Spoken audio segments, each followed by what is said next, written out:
How to create QR code for Facebook page.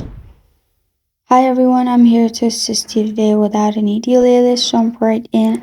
Open your Facebook page and then click on three lines at the top right. In here, click on your profile.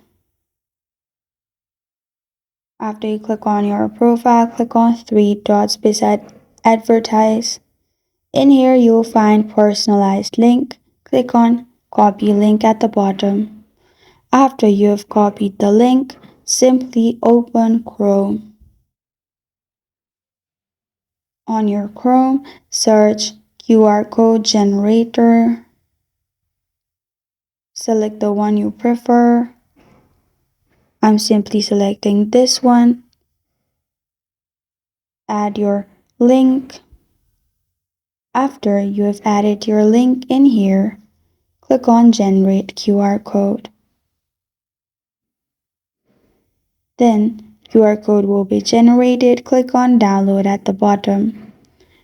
If you click on Download and it is showing you sign up, as you can see, what you can do is simply sign up and download or take screenshot of the QR code, then crop it, and in this way you can get your QR code.